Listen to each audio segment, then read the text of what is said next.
और सोराब बरकत साहब के हवाले से पॉजिटिव खबर यह है कि उन्हें जज साहब ने जुडिशियल कर दिया। ये हुकूमत फिर से रिमांड मांगने चली गई थी एनसीसीआईए कि जनाब हमें रिमांड दे दे। किस चीज का रिमांड चाहिए जनाब आपको? वहां पे सोराब बरकत मुस्कुराता हुआ नजर आया, डटा हुआ नजर आया, बहादुर नजर आया और एफआईए के लोग खसियानी बिल्ली खंबा नोचे।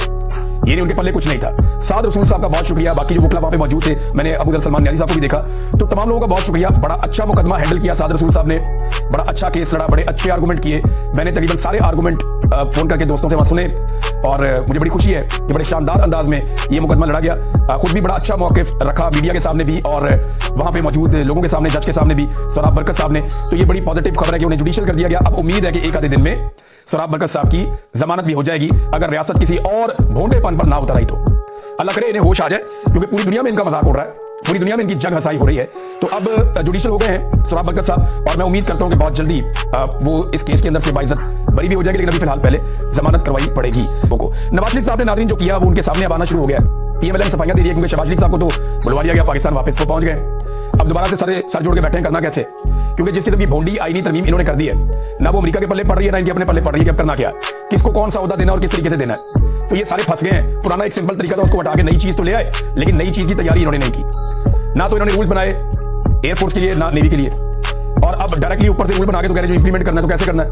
अमेरिकन भी सर पकड़ के बैठे हुए हैं, अक़वाम मुत्तहिदा ने स्टेटमेंट जारी कर दिया, ये इधर सर पकड़ के बैठे हुए हैं। बहरहाल शहबाज शरीफ साहब को पहुंचा दिया गया वापस पाकिस्तान, वो पहुंच गए पाकिस्तान, लेकिन नवाज शरीफ साहब ऐसा लगता है कि उड़ते हुए तीर के सामने खुद ही आ गए।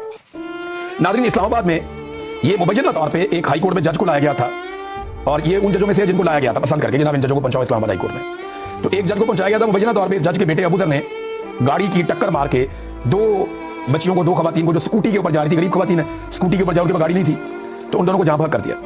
अब पता चल रहा है जी बच्चा पकड़ा गया, ना उसका शनाख्ती कार्ड है और ना इसका ड्राइविंग लाइसेंस है। अब प्रेशर पड़ेगा पुलिस पे कि इसको वीवीआईपी किस्म का प्रोटोकॉल दो, इसको जनाब बेहतरीन चारपाइयां दी जाए वहां पे, इसको अच्छा खाना दिया जाए वहां पे, इसका ख्याल रखा जाए वहां पे। ये किया जाएगा, मैं जानता हूं ना पाकिस्तान के निजाम को। और ये लड़का भी दियत दे के या कोई चक्कर चुक्कर चला के छूट जाएगा, जज का बच्चा है और पसंदीदा जज का बच्चा है मुबैना तौर पे।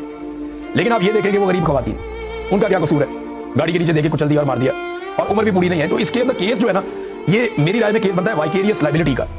वाइकेरियस लायबिलिटी होती है कि जिम्मेदारी किसकी है, गाड़ी किसकी है। गाड़ी तो बच्चे के नाम पे हो नहीं सकती, लाइसेंस भी नहीं है उसका, कहते हैं इसका आईडी कार्ड भी नहीं है, अभी लाइसेंस भी नहीं है, कोई चीज फ्राहम नहीं की गई।